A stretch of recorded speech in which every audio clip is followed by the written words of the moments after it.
آیا شما از زردی دندان خود و سیاهی دندان خود شرم دارید؟ غمگین نباشید. طبابت این دندان های خنک گرفته و این چونین سفید کردن دندان ها، این چونین راست کردن دندان های کج شده، دکتر دندان در فدراسیای روسیه شهر مسکو در رقم های روی اکران بوده در تماس باشه. و ینهونهم عما یکره الله. اینا بنده ها را امر میکنن به کاری که مورد محبت الله قرار بگیرن و باز میدارن از کاری که خدا را خوش نمیآید.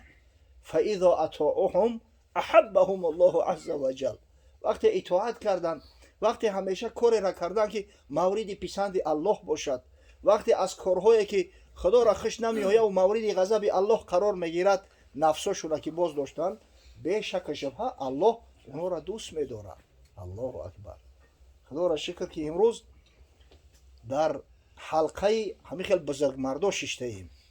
ایشون مخدوم خدا برکت و نصرتش بده، صحبت گوش میکنیم. گفته فقط صحبتگرا را دعوت کرده است، علما را دعوت کرده است، قاری‌ها را دعوت کرده است، کسایی را دعوت کرده است که اینا خودشون ناصح مردم هستند، اینا احتیاج به نصیحت هم ندارند.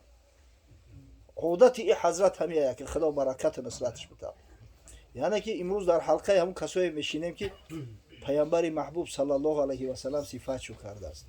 خداوند بابای داملای محترم ما را از جمعی شر و شور زمان، از فسق و فساد، از نکبت ها، از این شرارت ها، از شیطنت ها در حفظ امان خیش نگه می‌دارد و پروردگار بالای سر مردم همچون ناصح حفظشون کنه که با خدا قسم اگر به شرطی که در دیار دانوها کم شدن، ناپیدا شدن، لعنت خدا، غضب خدا بالای اون مردم مستولی می‌گردد. دانا به هر دیار عزیز و مکرم است، لعنت بر آن دیار که نادان بود عزیز.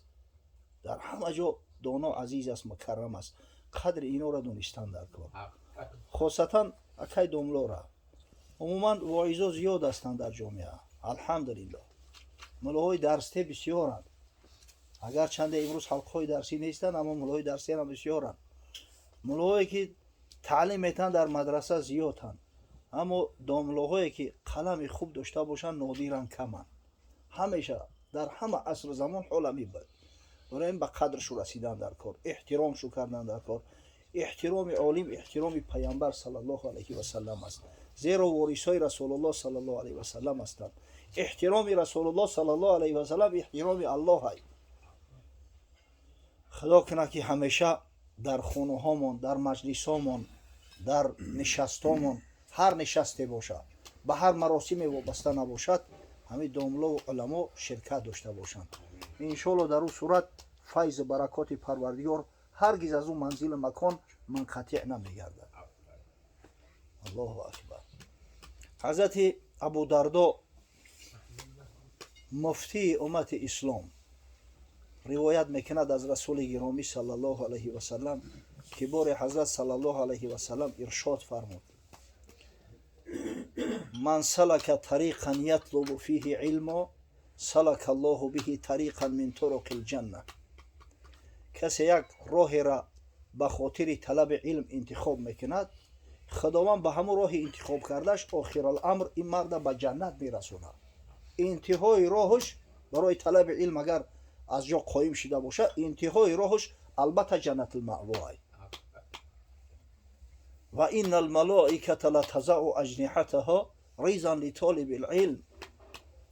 به شک شبهه ملائکه های نازنین پروردگار که قناتاشو از نور هستند. ملائکه کشید البته قنات داره، حد اقل ملائکه 2 قنات داره، از 2 تا 600 قنات نسبت ملائکه ها ثابت است. میگه انمو قنات های نازنین شونه که خداوند از نور آفریده است، در زیر قدم طالب علم ها همیتا پهن میکنن، میگسترانن تا اینکه آزار نبینن. این در چشم ما و شما میبینیم یا شلابکه که کندگی در پاش، گردنکش کج بیچاره بیعت کنون زارای، پیش پروردگار قدر و منزلتش به حد بلنده.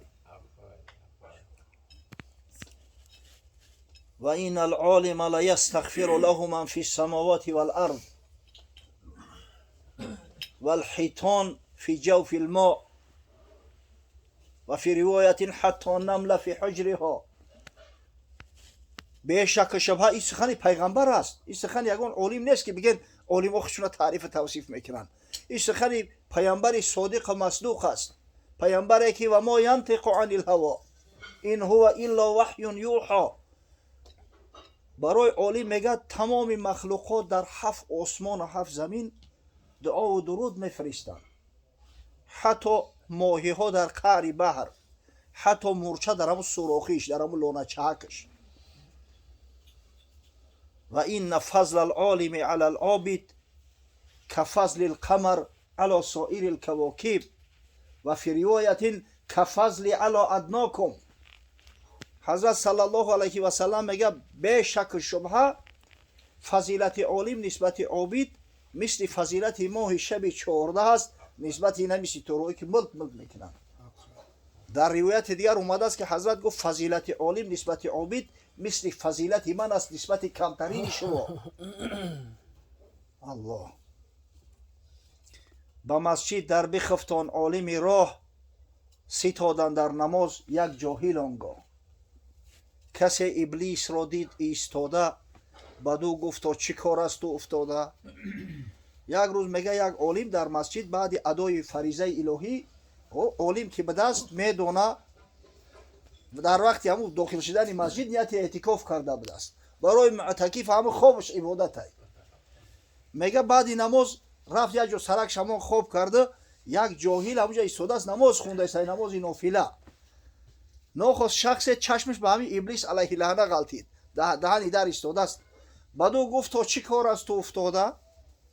لعین گفت تا همه خواهم هم اکنون که جاهل را برم از راه بیرون. این ملعون گفت که به او خاطر اومدم که این مرده که ای نماز باز بدارم که چیکار میکنی نماز خونده برای کاری زندگی تا ببین. ولیکن زان ندارم طاقت تاب که میترسم از این دانایی در خواب. اما جرأت نکرده استم برم هم مرده که وسوسه بدوزم برای همه از همه عالمه که خوابای همه ترسیده استم. گر این دانا نبودی پای بستم چمو میبود آن جاهل به دستم.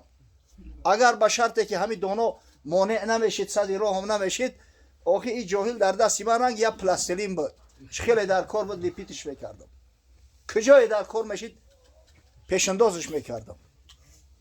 با حضرت شیخ عطار که اصلا یک عارف بلند پرواز صاحب کرامات است میگه فیغان زین صوفی در حیل مانده ولی در حلم خود به علم مانده. صد افسوس میگه از همین بعضی صوفیایی که علم حال از علم قول بالا های گفته دیگه شریعت هیچ حساب نمیکنن عالم هیچ حساب نمیکنن. صد افسوس اینا میگه که ایره همین جهالت و نادانی هم بیسی خلوره میگن. چه خس بر روی دریا در توافی غواسی چه ندانی چند لافی. میگه پیری ما به بالای آب راه میگرده در آب غرق نمیشوه به هوا میپره آب بگذارم بالای آب هم برای همین خس هم روی آب میروه او وقت غوطه زده نمیتونی تمام در و مرواری در زیری بحرای در پایانای تو وقتی که غواسی را نمیدونی چی لاف میزنی خس هم بالای او گشتن میگیره. عالم در کار که غرق کنه و ای زیری آب در مرواری در ببره و برای مردم پیشنهاد کنه. شترمرغی که وقتی کار کردن چه مرغی و چه اشتر وقتی خوردن. مثل این طایفه میگه مثل شترمرغ میمونه کارش بفرمی میگه مرغم در خوردن شتر. سخن که از علم گویی راست آن است مرا از اهل دل درخواست آن است. صوفیای بزرگ میگه خواهشی من همی شما هم یکی بخوانی از برای خدا با خدا قسم هر طریقتی نباشه از همین شریعت غرای محمدی مقدار یک موه اگر انحراف داشته باشه او روی شیطنت هست. خدا رحمتش کنه مجدد الف سانی امام ربانی را آخی من میگه 1000 ساله طاعت عبادت شبها و روزا را به همین یک جو متابعت سنت پیامبر صلی الله علیه و سلم ایواز نمیکنم. یه بچه کجا رفته استیم نماز جماعت نره حلقه ذکر در خونت بشی ثوابش بیشتر از زیادتره. به خدا قسم یا همه شیطنت هم. پیغمبر با وجود هم قدر گرفتار بدنش نماز جماعت ترک نمیکرد که حضرت هم پادشاه بود، هم وزیر بود، تمام امور در اختیارش بود، امام بود، هرگز جماعت تر نمیکرد. این چی بلا موزد است که هر چی را بهانه کرده و از جماعت میگریزیم. شاید همین کثافت همین طایفه ها رسید که این هم به وی رسومات در این مسجد ها را برای مسلمانان باز کرد. پروردگار را عاجزانه دعا میکنیم این بلا و وبا و آفت و ویروس از ملک سرزمین مسلمانان دور گردان، در راه مساجد و راه خانه بزرگ تا دوباره برای مسلمانان باز کن تا عبادات تر در خانه بزرگت انجام بده. آمین یا رب العالمین.